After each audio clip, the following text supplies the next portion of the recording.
Brought to you by Techno Camon 30 series.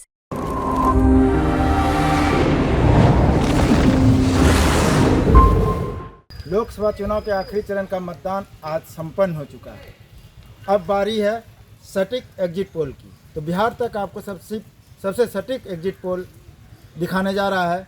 हमारे साथ जिले के कुछ सम्मानित पत्रकार हैं जिन्होंने मतदान के दिन इन्होंने बूथ दर बूथ दौरा करके ये जानने की कोशिश की कि मतदान किस ओर जा रहा है। आइए हम जानते हैं कि उस दिन मतदान किसके पक्ष में रहा, कौन जीत रहे हैं, कौन बाजी मारेंगे। हमारे साथ अभी विपिन जी हैं, हिंदुस्तान अखबार से हैं। इनका पुराना एक्सपीरियंस रहा है। आप बताइए विपिन जी, कौन जीत रहे हैं? देखिए, अभी तक की जो स्थिति है, चुनाव के दिन जो भी थी और अब जो बात खुल के सामने आ रही है, उस हिसाब से एनडीए प्रत्याशी की जीत लगभग निश्चित नज़र आ रही है।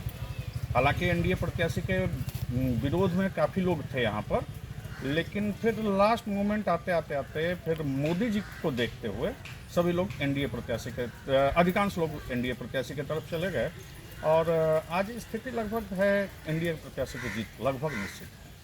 जीत लग रही है जी बिल्कुल।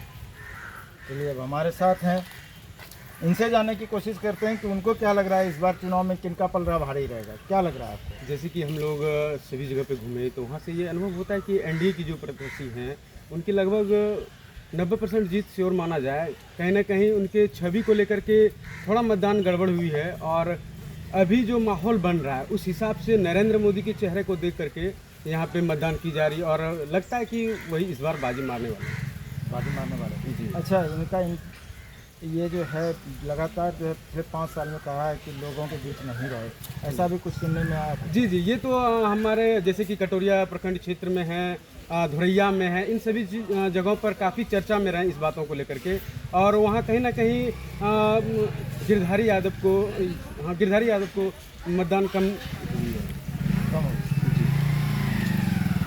आइए हमारे साथ प्रभात खबर से प्रीतम जी हैं, उनसे जानते हैं कि उनका क्या कहना है, अभी क्या सोच रहे हैं वो इसमें। मतदान के दिन जब हम लोग बूथों को आकलन किए तो इसलिए लगा कि एनडीए प्रत्याशी के पक्ष वोट आ रही है, लेकिन जिस फ्लो से पिछले लोकसभा में हुई थी उस बार वो नहीं हुआ। जीत सुनिश्चित है, लेकिन जीत के अंतर में कहीं न कहीं कमी आएगी।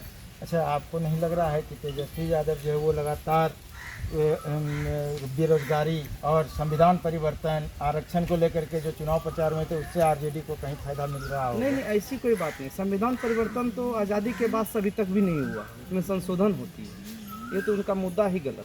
दूसरा था बेरोजगारी तो उन्होंने जिस सरकार में साथ उसका गठबंधन था उस सरकार ने शुरू से ही बेरोजगारी मिटाने का कार्य किया, तो उनके आने से बेरोजगारी मिट जाएगी थोड़ी ना। उनके द्वारा भी बिहार को चलाया गया है, कहाँ बेरोजगार मिला था। चलिए हमारे साथ एक सम्मानित पत्रकार चंद्रशेखर जी भी हैं, उनसे जानते हैं कि आपको क्या लग रहा है कौन से प्रत्याशी जीत रहे हैं? देखिए, इलेक्शन के दौरान हम लोग कई बूथों पर जाकर के न्यूज़ कवरेज किया। इसके दौरान ये पता चला कि मोदी को का चेहरा देख करके ही गिरधारी यादव को वोट दिया गया है। पिछले साल के आंकड़ा में इस बार कम अंतर रहेगा, लेकिन जीत गिरधारी यादव की है। अब हमारे साथ जो है सम्मानित पत्रकार हैं, आइए उनसे भी बात करते हैं कि उनको क्या लगता है कि कौन इस बार जीत रहे हैं। देखिए, चुनाव के दौरान जो हम लोग बूथों पर दौरा किए उससे हम लोगों को ये समझ में आया कि इस बार मोदी का चेहरा फैक्टर किया और जो लोगों में नाराज़गी थी एनडीए प्रत्याशी गिरधारी यादव को लेकर, तो वो नाराज़गी दूर हुई और ये माना जाए कि जो पिछले बार वो जिस मतों से जीत हासिल किया था इस बार उतना मत नहीं आएगा, लेकिन जीत पूरी आएगी। अच्छा, हमको ये बताइए कि आप लोग अमरपुर में भी घूमे हैं, अमरपुर में मुस्लिम मतदाता की भी संख्या है, मुस्लिम बूथों पर भी आप गए होइएगा। मुस्लिम महिलाओं का मत जो है वो किधर गया? मुस्लिम महिला जो भी है उसका 30 से 40% वोट इसको गया है, एनडीए को। चलिए अब हम जानना चाहते हैं, एक हमारे साथ युवा पत्रकार हैं, इनको लगता है कि ये सैकड़ों बूथों से तो नहीं कहीं कम से कम 50 से ऊपर बूथों पे उस दिन घूमे हैं। अधिकांश मुस्लिम बाहुल्य क्षेत्र और दलित क्षेत्रों में इनका परिवर्तन रहा है।